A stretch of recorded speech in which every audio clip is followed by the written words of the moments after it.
You probably think of Canada as a country crisscrossed by highways, connected coast to coast by a single unbroken road. But that's not entirely true. Scattered across the boreal forest, the tundra, and the frozen edges of the Arctic Ocean are communities that have no road at all. No way in, no way out, except by aircraft. Some of these places are cut off by muskeg that swallows any road built through it. Others sit so far north that the sun disappears for months at a time, and the nearest highway is over 1,000 kilometers away. In this video, we are counting down 10 remote Canadian towns that can only be reached by plane, and by the end, you will understand just how vast, empty, and unforgiving this country really is. So stay with me to the end, because number 1 is not just isolated, it's the site of one of the most quietly devastating chapters in Canadian history. So hit subscribe, and let's begin. Number 10. Fort Severn, Ontario. If you fly north from Thunder Bay for nearly 2 hours, past the last stands of jack pine and into a flat, waterlogged wilderness of muskeg and dwarf spruce, you eventually reach the shore of Hudson Bay. There, at the mouth of the Severn River, sits Fort Severn, the northernmost community in Ontario, home to around 400 people, almost all of them Cree. There is no road here. There has never been a road here. The muskeg stretches for hundreds of kilometers in every direction, a spongy, waterlogged ground that swallows gravel roads whole and makes highway construction almost impossible. The settlement began in the late 1600s as a Hudson's Bay Company fur trading post, one of the earliest in Canada, built to trade with Cree trappers bringing in beaver pelts by canoe. For nearly 3 centuries, the fur trade defined life here. Furs went out by canoe and later by boat. Supplies came in the same way, and the rhythm of the seasons dictated everything. Today, the fur trade is gone, replaced by a winter ice road that connects to the rest of the region for only a few weeks a year, when the ground freezes solid enough to drive on. The rest of the year, the only way in or out is a small gravel airstrip carved into the muskeg. If you visit today, you'll find a quiet community of wood frame homes facing the bay, a small Hudson's Bay Company store, and a silence broken only by wind off the water. It's a reminder that in the far north, geography still wins. Number 9. Sandy Lake, Ontario. Deep in the boreal interior of northwestern Ontario, hundreds of kilometers from the nearest highway, lies a body of water called Sandy Lake, and on its shore, a community of the same name, home to nearly 3,000 Ojibwe residents, making it one of the largest fly-in communities in the country. The land around Sandy Lake is thick with black spruce, tamarack, and endless stretches of wetland that make road construction not just difficult, but economically impossible. For generations, Ojibwe families lived here seasonally, following fish runs and moose migrations across the watershed. A permanent settlement grew around a Hudson's Bay Company post established in the early 20th century, and the community became a hub for trapping and fishing in the region. Everything that couldn't be caught, grown, or trapped had to be brought in, first by canoe and dog team, later by bush plane. Things began to change in the 1950s and 60s when the federal government pushed for permanent settlement of Indigenous communities across the north, and Sandy Lake grew rapidly, straining an infrastructure built for a much smaller population. Today, everything from lumber to gasoline to groceries arrives on small aircraft or, for a few frozen weeks each winter, on an ice road that snakes across frozen lakes and muskeg to connect Sandy Lake to the outside world. The cost of living here is staggering. A bag of groceries can cost triple what it does in Toronto, a quiet, grinding reminder of what isolation actually costs the people who live with it every day. And hey, before we move on to our next remote Canadian town, if you're enjoying this journey through the far edges of the country, it would mean a lot if you hit that like button. It really helps this channel keep making videos like this one. Number 8. Pikangikum, Ontario. Northwest of Sandy Lake, along the shores of Pikangikum Lake, sits another fly-in Anishinaabe community, home to roughly 2,500 people. Pikangikum is surrounded by dense boreal forest and countless lakes carved by retreating glaciers thousands of years ago, a landscape so waterlogged and broken up by rock and wetland that no road has ever reached it, and none is planned. The Anishinaabe have lived in this territory for generations, moving seasonally between hunting and fishing grounds long before any outside contact. A permanent settlement grew here in the 20th century, centered around a school, a church, and eventually an airstrip that became the community's only reliable connection to the outside world. For decades, Pakanjakum relied entirely on diesel generators for electricity, trucked and flown in at enormous cost, until a transmission line finally reached the community in 2018, one of the last communities in Ontario to be connected to the provincial power grid. Even now, there is no road. Every vehicle, every construction material, every piece of furniture arrives by plane or, in winter, by ice road. If you fly in today, you'll see a community of modest homes scattered along the lakeshore, boats pulled up on the rocks, and forests stretching unbroken to the horizon in every direction. A landscape so remote that many Canadians living just a few hundred kilometers south have never heard its name. Number 7. Nain, Newfoundland and Labrador. On the northern coast of Labrador, where the boreal forest gives way to windswept tundra and the Torngat Mountains rise sharply from the sea, sits Nain, the northernmost permanent community in Newfoundland and Labrador, and the cultural capital of the Nunatsiavut Inuit. Nain has no road connecting it to the rest of the province. In summer, a coastal ferry links it to communities further south, but that route freezes over for much of the year, leaving air travel as the only reliable way in or out for months at a time. The settlement traces its roots to 1771, when Moravian missionaries established a mission here to work among the Inuit, drawn by the deep, ice-free harbor and access to rich fishing and sealing grounds. For nearly 2 centuries, Nain grew slowly around the mission, trade, and the rhythms of Inuit life along the Labrador coast, hunting seal and caribou, fishing Arctic char, and traveling by dog team across the frozen bays in winter. Things changed dramatically in the 20th century.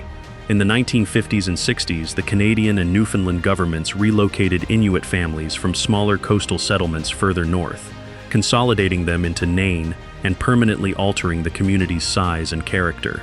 Today, Nain is home to around 1,200 people, a gateway to Torngat Mountains National Park, and a place where polar bears occasionally wander through town in search of food. If you visit today, you'll see brightly painted homes clustered against a stark, mountainous coastline, and you'll understand quickly why the plain, not the road, remains the lifeline of the Labrador coast. Number 6. Kugaruk, Nunavut. At the top of the Boothia Peninsula, where the tundra meets the icy waters of the Gulf of Boothia, sits Kugaruk, a small Inuit hamlet of around 1,000 people, and one of the most isolated communities in the entire Kivalliq and Kitikmeot regions of Nunavut. There is no road here, no port capable of year-round shipping, and for 9 months of the year, the surrounding sea is locked in ice. The Inuit have hunted seal, caribou, and Arctic char in this region for thousands of years, moving seasonally in small family groups across the tundra. A permanent settlement began to form in the 1920s around a Hudson's Bay Company trading post and, later, a Catholic mission, both drawn by the community's access to rich hunting and fishing grounds. For decades, this was known to outsiders as Pelly Bay, a name imposed by colonial mapmakers, until residents formally reclaimed the Inuktitut name Kugaruk, meaning Little Stream, in 1999. Everything the community needs beyond what the land and sea provide arrives by air, or once a year during a brief summer sealift window when supply ships can push through open water to unload a year's worth of heavy cargo before the ice returns. If you visit today, you'll find a tight-knit hamlet of colorful homes against an endless white horizon, dog teams still used for hunting alongside snowmobiles, and a silence in winter so complete you can hear your own breath freeze in the air. Number 5. Arctic Bay, Nunavut. On the northern tip of Baffin Island, surrounded by dramatic red and black cliffs and sea ice that rarely fully melts, lies Arctic Bay, home to roughly 900 Inuit residents and one of the gateways to the legendary flow edge, where sea ice meets open water and narwhals, belugas, and polar bears gather each spring. There is no road connecting Arctic Bay to anywhere. The nearest community, Pond Inlet, is separated by more than 200 kilometers of mountains, glaciers, and open tundra, crossable only by snowmobile in winter or aircraft year-round. Inuit families have hunted in this region for generations, drawn by narwhal migrations through Adams Sound and rich caribou herds inland. A permanent settlement grew here in the 1950s and 60s, as the Hudson's Bay Company and later the federal government encouraged Inuit families to settle in fixed communities, disrupting a nomadic way of life that had endured for centuries. That transition was not gentle. Families accustomed to following the seasons and the animals were pressed into permanent houses, permanent schools, and a permanent dependence on supply flights and sealift ships. Today, Arctic Bay remains a hub for traditional hunting, but everything manufactured, Fuel, building materials, vehicles, even fresh produce arrives on small aircraft that navigate around towering cliffs to land on a short gravel runway. If you visit today, you'll see Komutik sleds parked outside modern homes, satellite dishes beside drying racks of caribou meat, two worlds existing side by side at the edge of the map. Number 4. Pond Inlet, Nunavut. At the northern edge of Baffin Island, framed by the glaciated peaks of Bylot Island and the entrance to Lancaster Sound, sits Pond Inlet, Midimetallic in Inuktitut, a community of around 1,600 people, often called the Jewel of the North, for its staggering scenery. But scenery has never made this place accessible. Pond Inlet has no road, no rail line, and no harbor usable for more than a handful of weeks each summer. For centuries, Inuit here relied on narwhal, ringed seal, and polar bear, hunted from the edge of the sea ice using techniques passed down through generations. The name Pond Inlet was given by European explorers in the early 1800s, but permanent outside settlement didn't arrive until the 20th century, when a Hudson's Bay Company post and an RCMP detachment were established, followed by a Catholic mission. That stability, however, came at a cost. In the 1950s, several Inuit families from Pond Inlet were relocated even further north as part of federal efforts to assert Arctic sovereignty. Families uprooted and resettled hundreds of kilometers away into some of the harshest, darkest environments on Earth. We'll come back to that story later in this video because it connects directly to our number 1 entry. Today, Pond Inlet survives on air transport for nearly everything, supplemented by 1 sea lift a year. If you visit today, you'll see midnight sun turning the fjords gold in summer, total darkness gripping the town in winter, and a community that has learned to thrive at the very edge of what a place can be and still be called home. Number 3. Sax Harbor, Northwest Territories.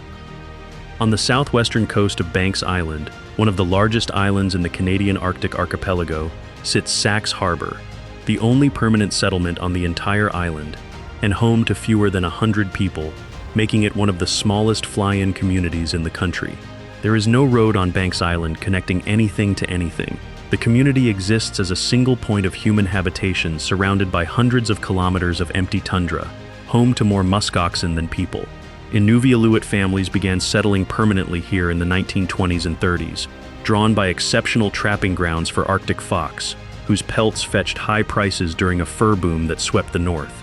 For decades, Sax Harbor thrived as a trapping community, its economy built almost entirely on fox fur sold through the Hudson's Bay Company. That boom could not last. Fur prices collapsed by the mid-20th century, and the trapping economy that had sustained Sax Harbor for generations essentially disappeared within a few short years. The population, once larger, dwindled as families moved to bigger communities in search of work. Today, Sax Harbor survives on a mix of subsistence hunting, government services, and increasingly, its unique position as a frontline community for observing climate change, as residents report shifting ice patterns and new wildlife never before seen this far north. If you visit today, you'll find a scattering of small homes along a gravel beach, a single airstrip, and a silence broken mostly by wind and the distant grunt of muskoxen on the tundra. Now, before we get to our final 2 entries, and trust me, they are the most extraordinary and the most tragic stories on this entire list, I want to ask you for a quick favor. If you're finding this journey through Canada's most isolated corners interesting, consider sharing this video with someone who loves geography or history. It really does help the channel grow. Alright, let's continue. Number 2. Resolute Bay, Nunavut. Far above the Arctic Circle, on the southern coast of Cornwallis Island, sits Resolute Bay, one of the coldest, driest, and most isolated inhabited places in North America, with a population of just under 200 people. Resolute exists in a landscape so barren it has been used by NASA and the Canadian Space Agency to simulate conditions on Mars. There is no road here, no rail, and for most of the year no open water, only ice, wind, and a flat gravel airstrip that serves as the town's only connection to the rest of the planet. Resolute was not a natural settlement. It did not grow organically around a trading post or a mission. It was created in 1953 when the Canadian government relocated Inuit families from northern Quebec and from Pond Inlet, the very community we just discussed, to this desolate spot, as part of a Cold War strategy to assert Canadian sovereignty over the high Arctic by placing permanent human settlements in the region. The families were told they were moving to a land of abundant game. They were not told the truth, that the land around Resolute could barely support the wildlife needed to survive, that the sun would vanish for months at a time, and that they would not be permitted to return home for years. Many suffered enormously in those early winters, hunting in near-total darkness across unfamiliar terrain, hundreds of kilometers from everything they had ever known. It would take decades, and a formal government apology in 2010, before the full injustice of these relocations was acknowledged. Today, Resolute Bay functions primarily as a logistics hub for Arctic scientific expeditions and polar tourism, its residents descendants of families who were never truly asked if they wanted to be there at all. And that brings us finally to number 1, the most remote and the most quietly devastating story on this entire list. Number 1. Grise Fjord, Nunavut. At the very top of Ellesmere Island, on the edge of a fjord so far north that it sits closer to Greenland than to any Canadian city, lies Grise Fjord, Auswituk in Inuktitut, meaning the place that never thaws. With a population of around 130 people, it is the northernmost civilian community in all of Canada. There is no road here, there has never been one, and there never will be. For roughly 4 months of the year, the sun never rises above the horizon at all, and for another 4 months, it never sets. Temperatures regularly plunge below -40 in winter, and the surrounding sea remains locked in ice for most of the year, broken only by a brief sea lift window each summer when a single supply ship can push through to deliver a year's worth of fuel and heavy cargo. Grise Fjord, like Resolute Bay, was not settled by choice. In 1953, the same year as the Resolute relocations, the Canadian government moved several Inuit families from Inukjuak in northern Quebec to this remote fjord, again as part of a strategy to strengthen Canadian sovereignty claims in the high Arctic during the tensions of the early Cold War. The families were promised they could return home after a year if they wished. That promise was never honored. They arrived in early September, with the polar night closing in fast, to a landscape utterly unlike the subarctic terrain they had left behind. No trees, no familiar game trails, cliffs and glaciers instead of the boreal forest of home. They built shelters from packing crates. They learned out of sheer necessity to hunt polar bear and seal in conditions that had no room for error. Several of those first families would not see their relatives in Quebec again for more than 3 decades. It was not until 2010 that the Canadian government formally apologized for what came to be known as the High Arctic relocations, acknowledging the hardship, the broken promises, and the harm done to families who had simply been told they were needed somewhere else. Today, if you fly into Grise Fjord, and flying is the only way in, you'll find a small, resilient hamlet clinging to a strip of land beneath towering cliffs, surrounded by some of the most staggering Arctic scenery on Earth, and a community whose very existence stands as a living reminder of both extraordinary human endurance and a difficult chapter in Canadian history that took over half a century to be officially acknowledged. It is a place at the absolute edge of the map, kept alive today not by a road, not by a railway, but by aircraft alone crossing hundreds of kilometers of ice and stone to reach it. I hope you have enjoyed this video, so make sure to share it with your friends, and see you in the next video.